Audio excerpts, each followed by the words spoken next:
Welcome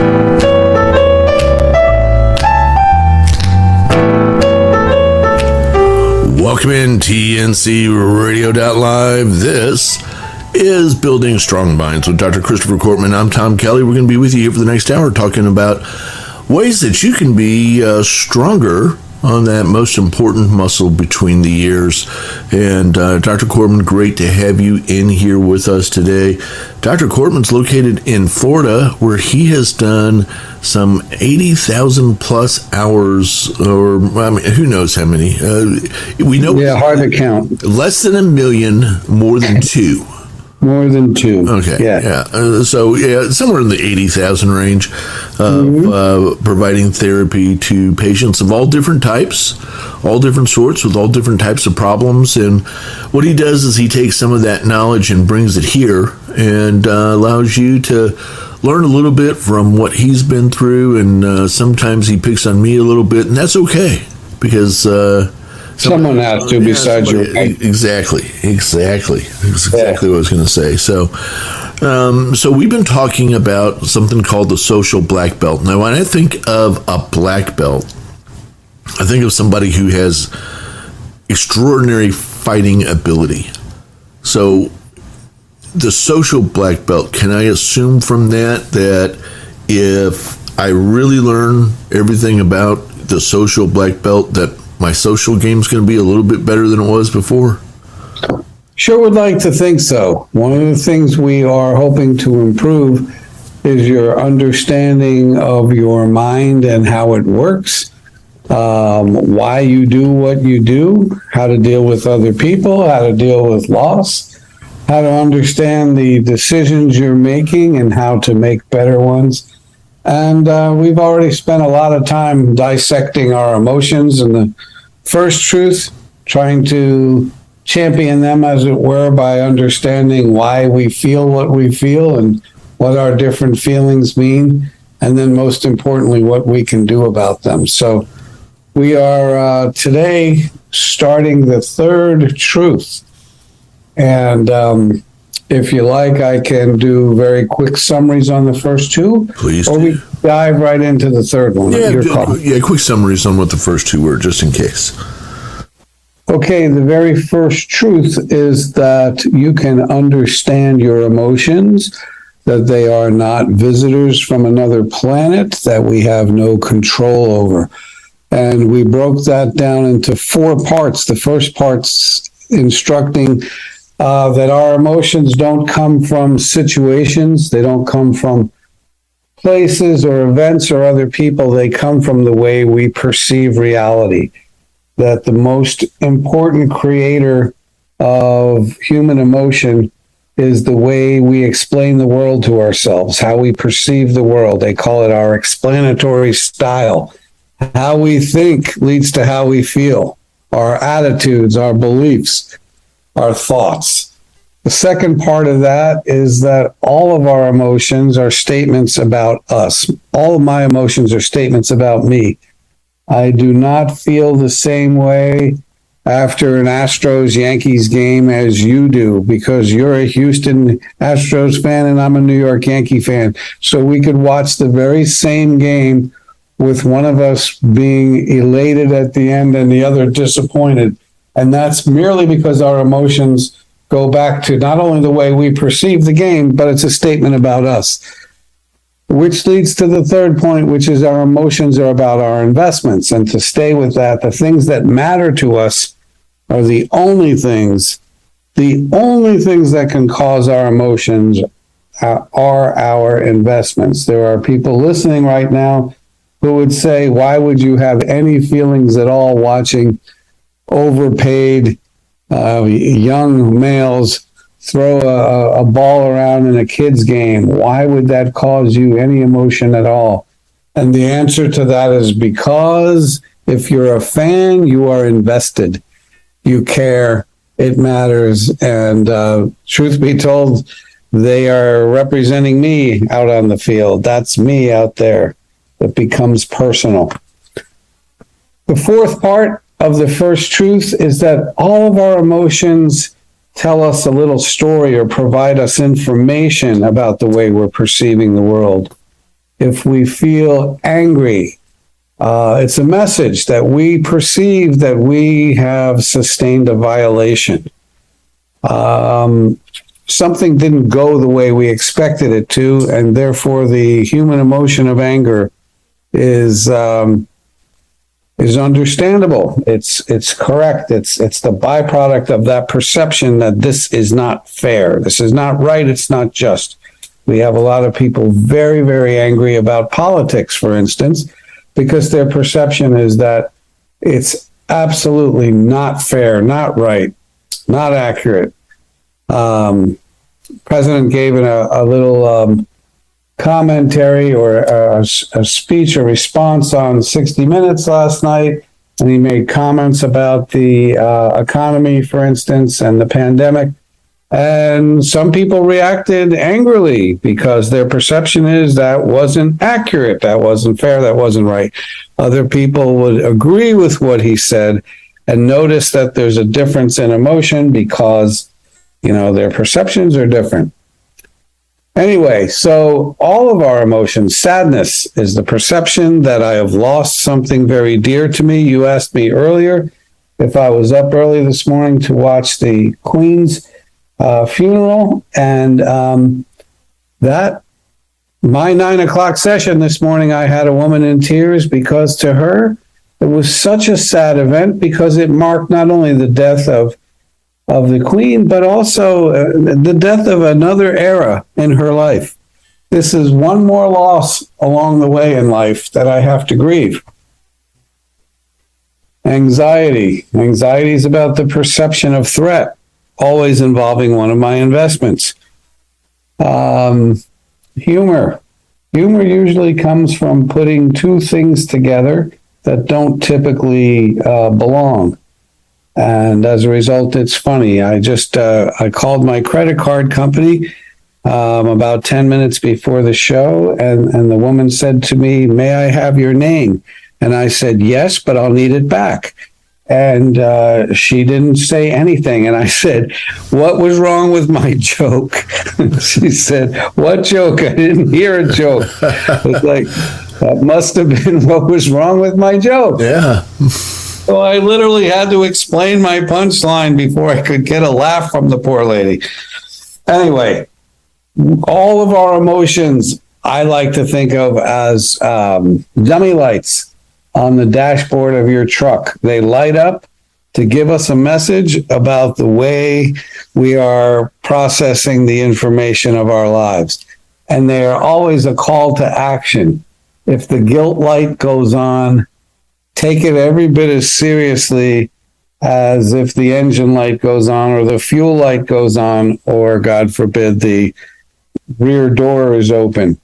If any of those lights go on, you address them right away. They're a call to action. And what should happen is the light should go off because you've addressed it successfully. And from there, we talked about, okay, since we so understand our thoughts and how they lead to feelings, are there any recommendations for humans as to how to think? And that's, when we came up with the formula for forgive, the 7 words that are all evidence-based and lead to greater happiness and longevity. Let go of everything. That's the F word, is forgive. O is optimism. R is relationships. G is gratitude. I is investments. We have to care about things to have a happy, meaningful life. V is volunteering, and E is exercise. Those 7 things we know are all linked to happiness and longevity. Thus ending the first truth.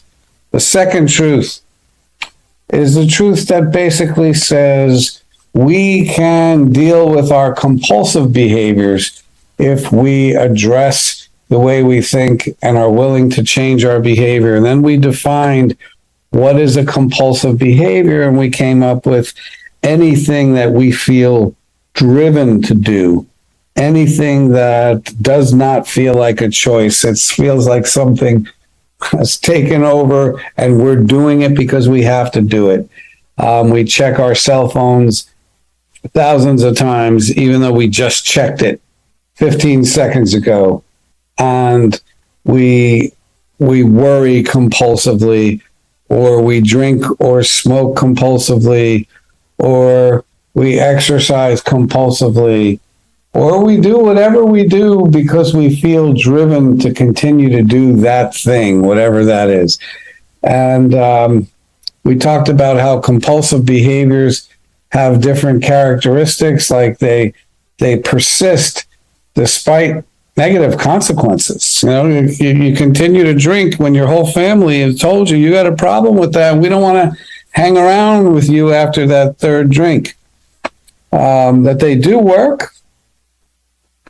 They work in the short term. They alter our feelings. They end up, creating a life of their own, compulsive behaviors. And we talked about how maybe you started smoking as a teenage girl to fit in and to be cool and so forth. But if you're still smoking at 46, it has none of those original reasons. It has a life of its own. You're smoking now because you're addicted to the nicotine, because it's so hard to stop, because it feels like it relaxes you, etc.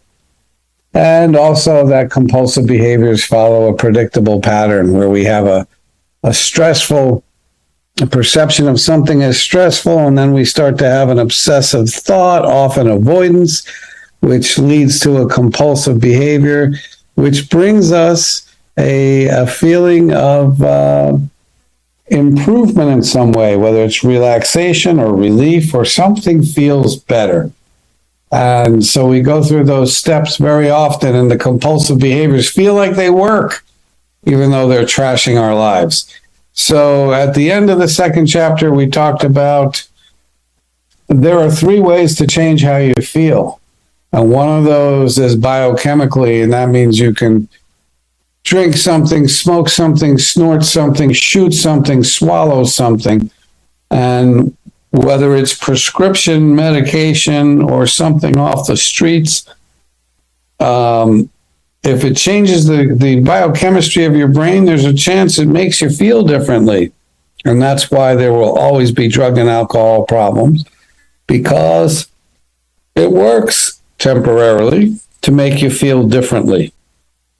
The second way is through our sensory motor system, and that is you can run, jump, scream, cry, do relaxation, express your feelings, play basketball, play volleyball, do 100 push-ups, run 10 miles, whatever it is. All of that works to change how you feel, and including just expressing your feelings, as people do to me all day long, and they remark at how much better they feel just getting whatever it was off their chest or having a good cry.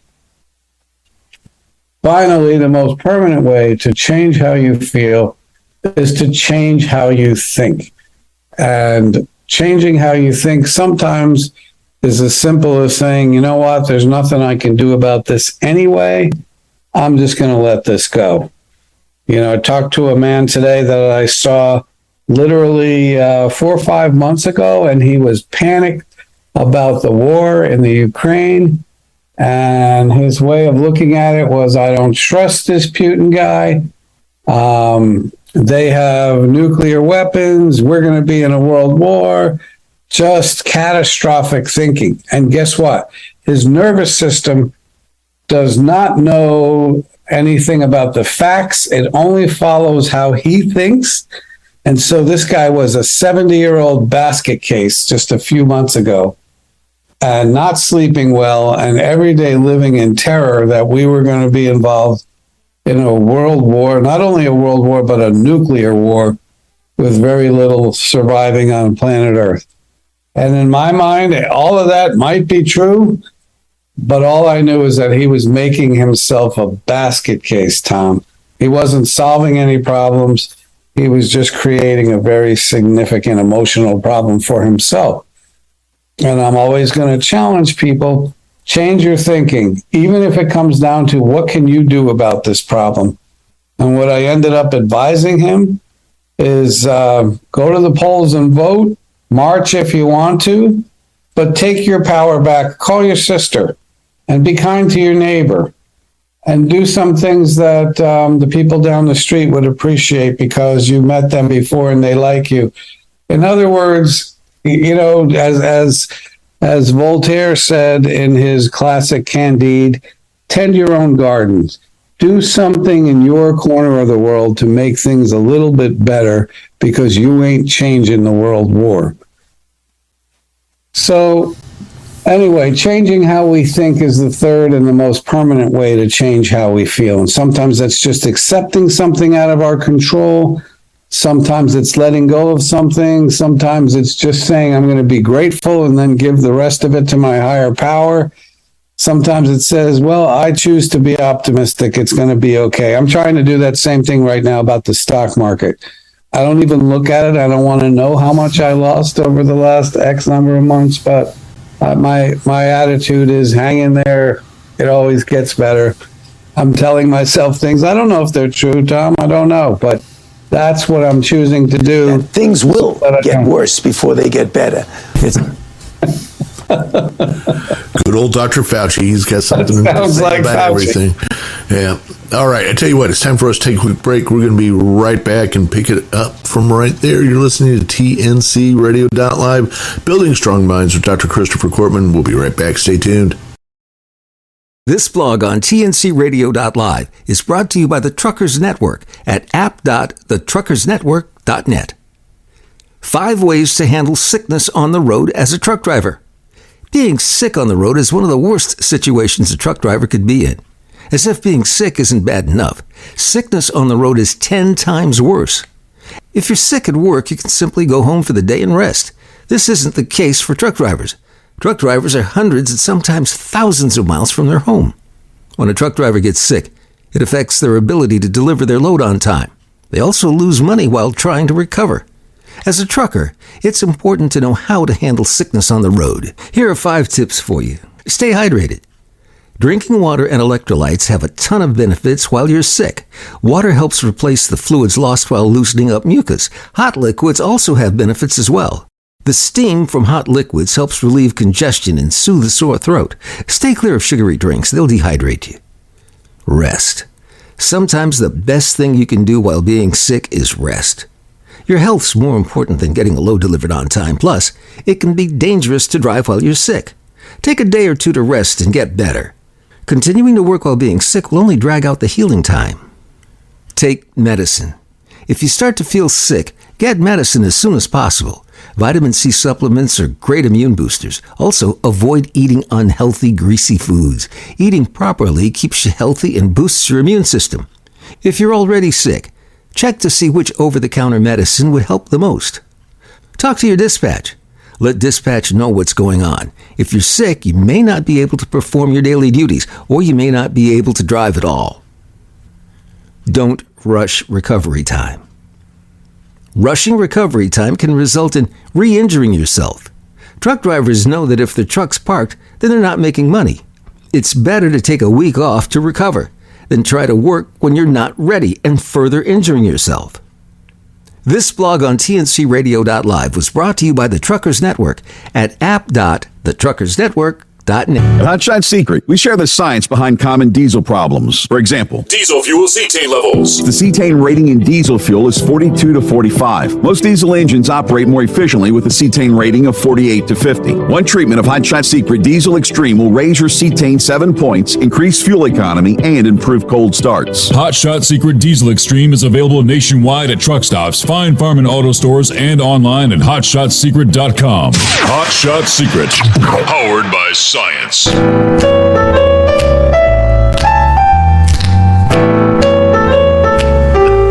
Welcome back in TNCRadio.live. This is Building Strong Minds with Dr. Christopher Cortman. I'm Tom Kelly. And Dr. Chris, hated to cut you off. You had a good head of steam going there. But it was either that or just let you talk until we ran out of showtime. So I decided it was better to do a quick interruption. And now we're back. So no worries. We are about to embark upon one of my very favorite truths, number 3, which says that all behavior is purposeful. That is, everything we do more than one time, we get something from it or we wouldn't do it. People really, really are intrigued by this because most people have no clue that they are deliberately choosing behaviors because of the payoff. And I'd like to begin by borrowing something from the classic movie Annie Hall, Woody Allen's Academy Award winning movie from, 70 something. And that just demonstrates how old I am. But he said he pulled himself aside often in the movie to talk directly to the audience. And he said, it sort of reminds me of an old joke where a man goes and he visits a shrink and he says, my brother's crazy. He thinks he's a chicken. And the shrink says to him, well, why don't you turn him in? And the man says, I would, but I need the eggs. And then he goes on to say that that's really what the deal is in relationships. Well, it's the deal in all human situations. We get eggs from what we do. There's a payoff for what we do. All behavior is purposeful. I really enjoy teaching this to the young people, the children in different schools where I teach the class. And, one of the things I want to share with them is that whatever it is you're doing, no matter how bizarre it seems to you or to someone else, you get something from it. Show me the strangest behavior you've ever seen, and I might say, wow, that's pretty strange, but there's a payoff. Where I used to live, one of the managers of the restaurant is a woman whose last name is Wallenda, and her son is Nick Wallenda. And Nick is this guy who thinks it's really cool to walk on high wires, really, really high wires, like across Times Square or the Grand Canyon or crazy places, way, way up high in the air. And to me, that's crazy behavior. But to Nick, it's a day at the office. Is there a payoff for him? Well, first of all, I'm sure he is quite wealthy from what he's been able to do. But I'll bet you, Tom, the payoff is far more significant than the dollars. Yep. I've never spoken to the man, but I would imagine there's a tremendous sense of conquest and that there's so much passion and excitement and joy about climbing to new heights, as it were, in the most literal sense. And yet, to me, I can't think of too many more crazy things or things that are just not going to make it on my bucket list. But to Nick, this is very worth doing. And the more people who watch him do it, the better, which is also amazing. Because if ever you want to feel nervous about something, it's when the whole world is watching you walk on a little wire, 50,000 feet in the air. I don't know. Anyway, why do we do the things we do? And the answer is because there's a payoff. So I'll ask the children, why do some of you bully? What is that about? Well, there's an answer. When we bully, we often bully because by putting somebody else down, it makes me feel more powerful, makes me feel better about me when I've pushed somebody else down and stood on top of them. Why do teenagers cut? They cut their arms with sharp objects. That seems pretty crazy to me. Except I've talked to enough teens now, and they'll tell me that when the blood starts to flow, they feel a sense of release and relief. What was an emotional pain is now a physical pain, and to boot, they can control it. It's not an abuser or someone who mistreats them. This is me doing it, I'm in charge of the pain, and I feel a sense of relief when I do it. Why do people gossip? And the answer to that is, I don't know if you've ever gossiped. I have at times. I try not to do it. I don't like it when people are doing it. I don't like it when I've done it, but I have done it. And one thing I noticed, Tom, is that when I walk in the room and I say, you're not going to believe what Phil and Jenny were up to, I know that every eye in the room, every ear in the room is tuned into me because I've got the scoop. I've got some goodies. And you want to get some attention? Be the person who knows what's going down and walk into a room and talk about what really happened when someone was let go. Oh, no. They didn't resign. You want to know what really happened? Yeah, everyone's listening to me now. I feel good about the fact that I am center of attention. You know, the neo-Freudian psychologist Alfred Adler did a lot of work talking about children. And one of the things that I really appreciated in his work is that he would talk about reasons or goals for misbehavior in children. Why do children misbehave? And he came up with 4 reasons. And I still like these. You know, I don't know if it's 100 years or whatever since he did his thing, but later. And what are the 4 things? Well, every adult in the world knows the first one. Why did that kid misbehave? He was seeking attention, much like I said with gossiping. We all know that one. But there's 3 other ones that are very interesting. And it's really important sometimes to know, why is this child doing this? And one of those reasons is for revenge. One of those reasons is to get back because he feels powerless. So, you know, how was your meal, Johnny? Well, it's fine. How was your day at school? Good. What'd you learn? Nothing. What is Johnny doing? Johnny could be giving one of those, go ahead, try and get something out of me. I'm just going to make tonight miserable for you. In fact, I'm going right to my room. You're not going to get a word out of me. That'll teach you to take away my cell phone again. That's for revenge. Sometimes it's for power and control. Johnny doesn't feel like he has a lot of power or control at his age or his stage of life, but he learns how to misbehave to get attention, to get control. But the 4th one I like the best, and that is sometimes children misbehave as a display of inadequacy. They're trying to let somebody know, I'm not doing so well here. And there are different ways to do this. But one of my favorite ways is when kids leave drug paraphernalia around so it doesn't take a parent to be Sherlock Holmes to find it. It's as if they're saying, will somebody just please notice I'm not doing well here.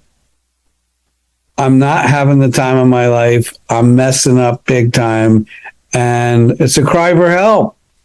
I just want you to know how bad I feel. You could see those very poorly constructed suicide attempts along those same lines. I'm trying to send a message. I'm not doing well. And Tom, you see this with adults too. Well, that was my question. Yeah, isn't this isn't exclusive to kids, right? Because no, of course not. Having managed many people across the world for many years, there were multiple times where I pointed at something and thought to myself, they want me to know that they messed this up. I mean, this is very purposeful. And so what's the message behind the message here? Well, exactly. And the message can be as simple as, I am so miserable. I want you to know I'm having an affair. I don't really want to tell you, but I'm going to feel so relieved when you put these pieces together and you say to me, are you sleeping with somebody? And that's when I tearfully break down and say, oh my God, yes. And I'm not happy. I'm not cocky.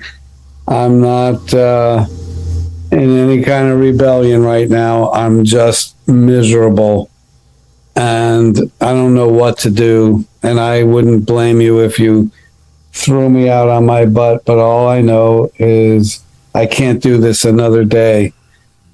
And you see this in all facets of misbehavior. Sometimes people are just trying to say, hey, I can't do this. I'm not doing well. You know, I can think of an office manager who was embezzling money, and I put the pieces together. One day I just asked her, are you stealing? And she said, yes. There was just no pretense, no lying, no making excuses. Well, I took a look. No, it's just yes, I am. I'm taking your money. And my guess is it was so not okay with who she was or how she was trained or raised that it was bothering her tremendously, and it was a relief. It was a relief to have me catch that. And you know, of course, I had to terminate her, but I really believe that was a relief to her because she couldn't stay in that world, in that mindset.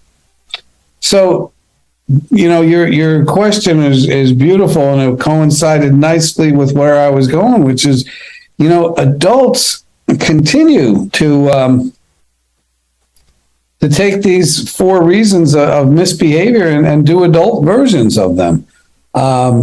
But behavior is goal-oriented. And, you know, you can stop and say, why do I do anything? And we're going to find, answers to that.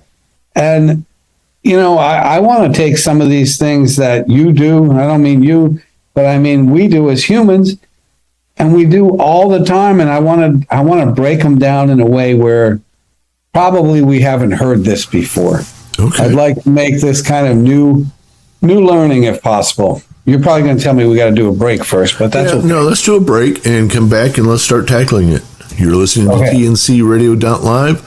This is Building Strong Minds with Dr. Christopher Cortman. We'll be right back. Stay tuned.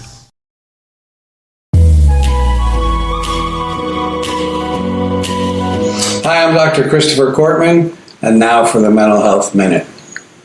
I was asked this week to speak to a group on bullying. And this is a group of kids from a lower socioeconomic status part of town. And I want to ask them, what is bullying? Where does bullying come from? How does it happen? Do you bully? Do you get bullied? How does this work? Well, we have a lot of research on bullying by now. And one of the things we understand is that people who are bullied often bully themselves. And we know that the bully gets hurt, according to research, and so does the one who's bullied, and so do the bystanders. Everyone who witnesses a bullying event ends up paying a price for it. So if you hang around me, you hear that behavior is purposeful. Everything we do, we get something from, or we wouldn't do it. So why do people bully? Well, it's simple. Very often we bully because we don't feel good about self. And we feel that by putting somebody else down, it helps to elevate ourselves. It makes me feel better about me by subjugating somebody else. So what do we do with that?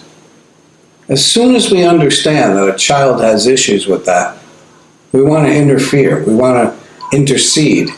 Because we understand that they have some deep-rooted issues or they don't feel good about self. And we want to help them to promote self in other ways. According to the great psychologist Dr. Sid Simon, when a person likes themselves, 2 things are true. Number 1, they don't do things to hurt themselves.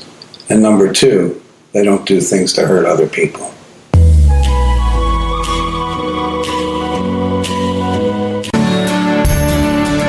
Don't forget, you can hear all of our TNC Radio primetime shows again on our podcasts. Just go to tncradio.live/podcasts or search for tncradio.live wherever you listen to podcasts.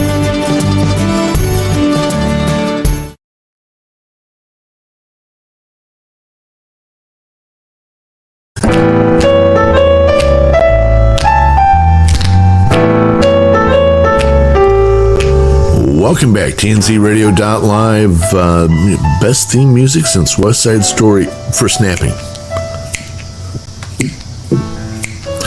Welcome back in. I'm Tom Kelly along with Dr. Christopher Cortman. Building Strong Minds. Dr. Cortman, you're ready to take us on to some new learnings. I would like to think so. So I'm going to throw some things out here, and feel free to pick one or two of these, and we're going to talk about the why do we do them, okay? Why do we gamble? Why do we cheat on our spouses? Why do we flirt? Why do we communicate? Why do we communicate with strangers? Why do we worry? Why do we solicit opinions from others? Why do we keep resentment? Why do we hold on to fear? Why do we keep guilt? Why do we hold on to superstitious behaviors? Those are all questions I'm prepared to answer. Why do we solicit opinions from others? I caught that. That was good. Okay, thought you'd like that one. I did. I like that one. Well, there's a simple one-word answer for that, and that is validation. I mean, there's something really wonderful about after a test is over, and I can't wait to talk to some of the other people who took the test, and I say, what did you get about that one question when he asked? And somebody says something, and I go, oh, thank God. I thought I was the only one who answered that way. When I solicit other opinions, I'm looking for validation. I'm looking to see where I fit in or if I fit in. I'm looking to have some kind of corroboration that I did things right or that my thoughts or my beliefs are normal. I'm looking for other people to basically tell me you're okay. That's why we solicit opinions.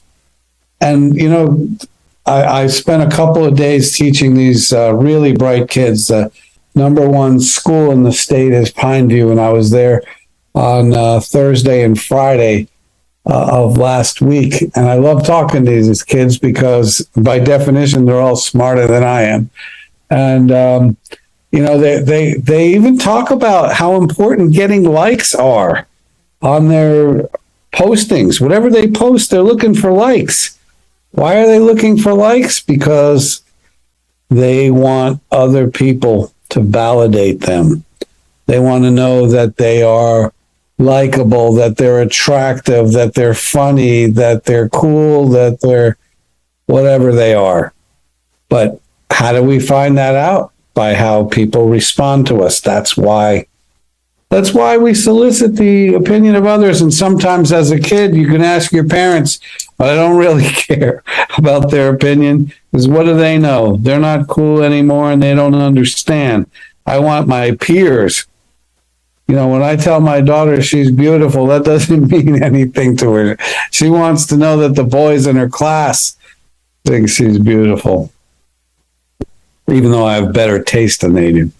But anyway, I want to go over some of these things because it's important for people to understand why we do what we do. So let me talk about one of the most oft used responses by humans, and that is avoidance. Avoidance may very well be the number one choice for people to deal with challenging situations. Why avoid? Because there's a payoff to avoidance. Avoidance, another way to put avoidance is procrastination. Why do humans procrastinate? And the answer to that is when I kick it down the road, when I kick the can down the road, I have temporary relief. The moment I say we're not doing that this week, I feel immediate relief. I push it back to next week, and this week, I feel fine. Avoidance works. I thought we weren't going to talk about procrastination till week after next. Yeah, exactly. Right. We'll get around to it eventually. But in the meantime, why would we do it? We would do it because it works. There's a payoff. But let's get into worry. Worry is really important construct when it comes to human cognition. In fact, one poll found that 1 out of 3 adults are chronic worriers. People that you could walk up to any day, any time of the day or night, and say, "What are you worried about?" And they'll tell you. Because if they're awake, they're actively worrying about something. Well, that's very concerning. It is. Thank you for the Ed McMahon stuff. So where's the payoff in worry? Why do, if we say 1 out of 3 people, what are we talking about? Billions of people on planet Earth are worried all the time? Not just some of the time, but like all the time? What is that about? Where's the payoff? Isn't that just painful? And the answer to that is no. No, it's not just painful. So why do we worry? Worry is pseudo control. It's false control. When I worry, I am attaching myself to a problem that I cannot fix, change, or control. But when I worry about it, it feels like I have some power. And the opposite of that, when I let it go, think of the V word. I feel vulnerable. I feel like something bad can sneak up from behind and bite me on the butt. And so worry, another way to describe it, it's a symptom of post-traumatic stress. It's hypervigilance. I'm always looking for something terrible to happen. I have a patient now who got into a head-on accident, and she drives like she's petrified right now. She doesn't ever want to drive, and she tries to avoid making left-hand turns, and it's really hard to get home without at least one left-hand turn somewhere. But she is afraid because that happened to her once when she was driving and making a left-hand turn. So why would you worry? Because worry gives you this sense of control over something that isn't yours. So, we all understand that there's no power in it, right? Well, the answer to that is no, and here's why. Check this out, Tom. The vast majority of things we worry about never happen. And it feels like worry works. It doesn't really work, but it feels like it works. And 2 things that occur together are associated. In psychology, it's called the law of association. 2 things that occur together are associated in our minds, even if there's no relationship between them whatsoever. So how does that work exactly? Well, there's a true story of a young college boy, and he's got to go back to his school in Pittsburgh because it's the end of Thanksgiving weekend. But he's down here in Florida visiting his family. And wouldn't you know it, the last day when he has to go to the airport, it is absolutely pouring. The skies are opening up and it's pouring. And his mother says to him, you can't go in this. And he laughs and says, Mom, they fly in rain. These planes, they're not going to just wait for me until you say I can leave. I got to go. And she says, oh, honey, you can't go. The weather is just so bad. He says, Mom, I love you, but I got to go. And so she's got all this worry and these tears in her eyes. And she says, well, promise me one thing. When you arrive in Pittsburgh, please call me. And he goes, that I can do. So he heads out and he's got to drive about an hour and 15 minutes to the airport. And his mother is just worried sick, Tom. So she turns on the television on the Weather Channel and she's watching this giant H and then a giant L. And she doesn't know what they're talking about. And it's not helpful. And she shuts it off. And then she has a glass of wine and then a second glass. And she says, what am I doing? I'm trying to get drunk here. That's crazy. Let me just lay down. And then she says, oh, look at you. You're sleeping while your poor son is crashing to death. What kind of a terrible mother are you? So she gets up and she paces and she remembers how she was taught to pray to God. So she prays to God and says, I'm giving my son to you, Lord. And then 5 minutes later, she says, give me back my son, Lord. I need to worry about it. And she worries. And for the next 4.5 hours, she is a mess. She's just worried sick. And then something really fascinating happens. The phone rings, and it's her son. And he says, Mom, you made me promise I would call you. I'm in Pittsburgh. Everything's fine. It's not raining. I made it home. And she says, shh, I did it. I did it. What is she saying? She's saying that there's a relationship between my being worried sick and my son making it home safely.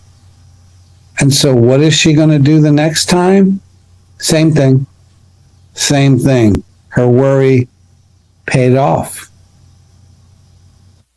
We need a break? No. Tell you what, we're going to keep going here for just another couple of minutes, and we need to wrap up for the evening. But yeah, keep going. All right. So worry is reinforced, to go back to Psych 101 terms. It's reinforced by the fact that experts say well over 90% of the things we worry about never happen. So when you worry yourself sick and the outcome is good, what are you going to do the next time? Probably link those two things that occurred together.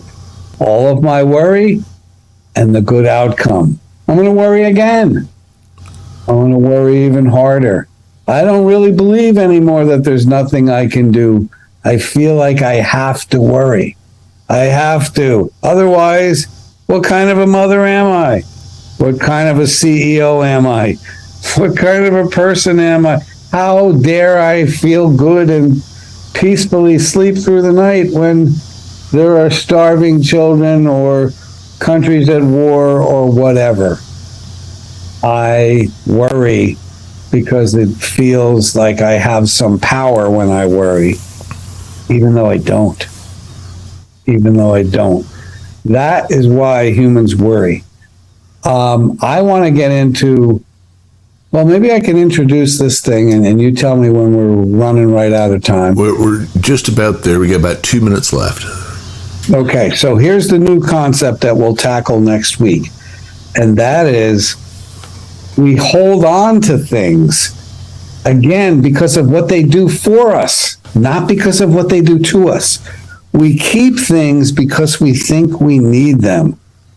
And that includes, this is going to blow some people away, we keep resentment because of what it does for us. We keep guilt because of what it does for us. We keep anxiety and fear. We even water and nurture it because of what it does for us. We even hold on to crazy things like depression. Some people keep depression because of what it does. What? Because of what depression does for me? Yeah, because of what it does for me, I stay depressed.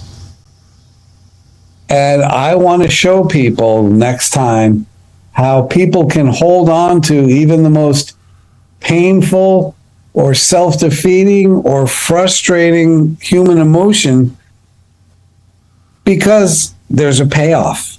Yep, absolutely. All right, well, hey, we got to wrap things up. You've been listening to TNCRadio.live, Building Strong Minds with Dr. Christopher Cortman. Dr. Chris, how can people find out more about you? SRQshrink.com is the simple way. SRQshrink.com. And on TikTok? TikTok Shrink. TikTok Shrink. TikTok Shrink, yeah. All right. And so if you want to learn more about Dr. Chris and what he does and how he does it and more about all this stuff, check out those two things. You've been listening to TNCRadio.live. We'll be back next Monday, same time, same channel, right here. Stay tuned next for Hope Savara and the Driver Life Podcast. Stay tuned. Thank you.